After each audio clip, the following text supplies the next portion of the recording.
Good morning, everyone. My name is Jonathan Schmidt, and I'm going to be presenting on the interview that I did with the president of the Florida Farm Bureau, President John Hoblick. I'd like to start off by saying that I had an incredible interview with President Hoblick, and in fact, it lasted to about an hour and 15 minutes. So within this 10-minute video, I will simply not be able to do, the amount of justice that I'd like to, but I'm going to sure give it my best effort. Let's get started. Question 1. Why did you select the leader that you did for the interview? So the reason why I selected President John Hoblick starts with the Florida Farm Bureau. I found that the Florida Farm Bureau would be recruiting at the University of Florida College of Ag Career Expo, and so I decided to investigate the organization further. I found that I really respected and admired their mission and the operations that they have going on at the Florida Farm Bureau. There are things going on that they have, such as advocating for farmers in rural communities, pushing for limited government, supporting traditional family life, as well as being a part of community service activities. And I really thought that was good. In addition, they're also partners with the University of Florida College of Agriculture and IFAS, which is where my department, Food and Resource Economics, is housed, and I thought that was great as well. When I decided to start looking for a leader to interview, it would just seem natural that that would be a great organization to start. And I figured, why not begin at the top? So I researched President John Hoblick further, and I was really impressed by what I found. And I figured that if I had the opportunity, he'd be the guy for the interview. What I found was that he's a third-generation Florida farmer. He graduated from the University of Florida studying in cows. He has many years as a leader, including 12 years as the president of Florida Farm Bureau, and he's committed to agriculture. And I figured with my agricultural background, including education and farming, I come from a family farm myself, and his many years of leadership experience, that I could really relate to him, as well as gain a lot of great insight on how to be a good leader. I was hoping that this would not only make for an excellent project, but for a great career development experience. I was able to have this interview set up, and thanks to the Florida Farm Bureau Leadership Program Coordinator, Michelle Kurtz, who I was directed to and put in touch with, in fact, by our very own TA, Jen Wirt. And so I want to say a special thank you to them for that. Now, moving on to question number 2. What did you notice about the leader before the interview began, during the early stages of the interview, and throughout the interview outside of direct answers? So, when the interview was in its early stages, I noticed that President Hoblick was in, if I remember correctly, a white polo tucked into khaki pants. And so he was in a business casual uniform. I took this to mean that he meant business. He was here to get a job done. But he wasn't caught up in all of the frills of the typical corporate environment, and he was less interested in the particular details and bureaucracy and things like that. It was more about be professional, but focus on getting the job done.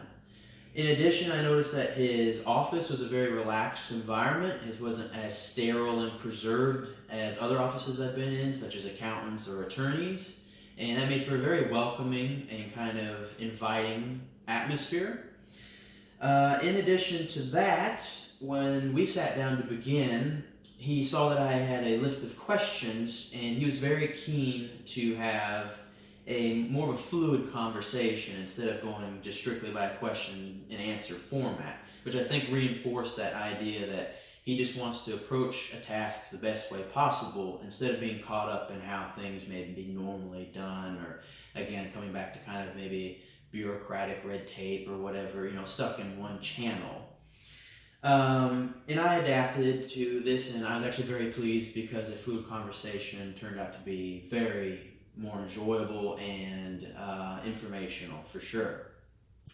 Lastly, I noticed from his mannerisms that he is a very genuine, down-to-earth guy, personable, clearly honest and trustworthy, and expressed quite a lot of humility.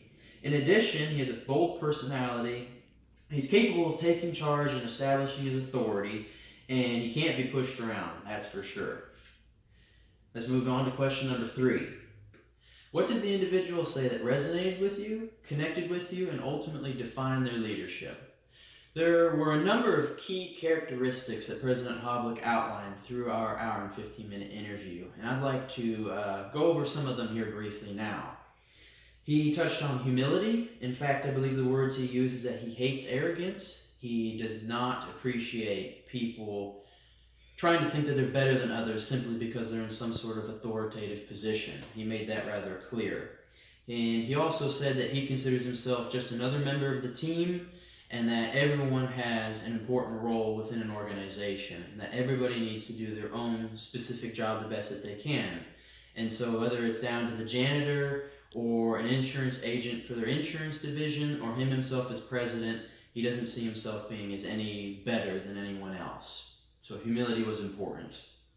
He showed and expressed that loyalty is important. Stand by your team and show them that you're going to be there for the long haul. Show that you're going to be dependable, not just today, tomorrow, but going down the road. Hard work. Emphasize always have to come in every day and give your best effort, 110% for the team. To behave ethically and never behave in a way that could jeopardize the good reputation of not only yourself, but the organization and the team as a whole. And then he said that you must surround yourself with a loyal and capable group of people who are going to uphold the integrity of the organization, and as you being the leader and the face of that organization. He expressed that it's important to him that he creates a warm, calm, and open culture within the organization so people feel that they can communicate openly with one another, they feel relaxed, and they can focus on their work, and it also makes for better conflict resolution. When it comes to motivating workers, he said praise is the most effective manner because it shows that they're a valued member of the team and that their hard work does not go unnoticed. And lastly, when it does come to conflict resolution, he said it must be done respectively and that you must get to the root of the problem, and that way you can truly address the issue, come to a solution, and everyone can move on nice and smoothly. Okay, moving on to question 4. What theories, skills, and competencies from class were most evident in this leader? I believe it was rather clear that President Hoblick has a 9-9 team management position on the leadership's grid. He sets clear priorities and goals by strictly following the Florida Farm Bureau policy book.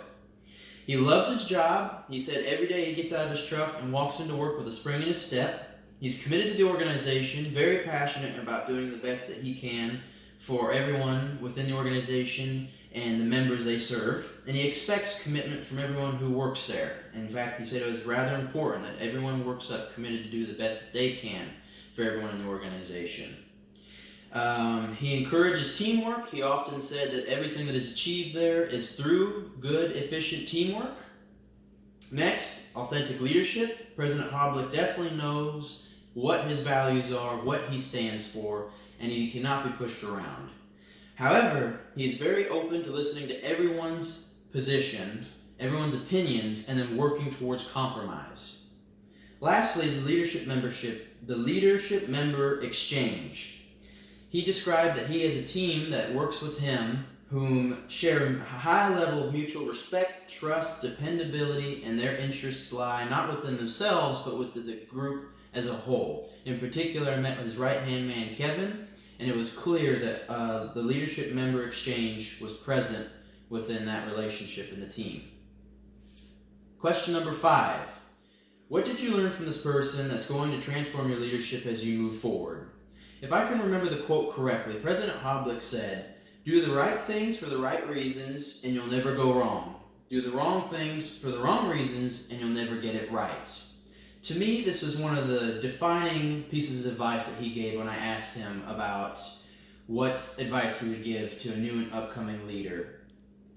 And I believe that coming from this piece of advice, that really is just important on how you act each and every day. That an ordinary person can become a leader and even can become a great leader, but it's what you do each day. You work hard, you show loyalty, and things of that nature.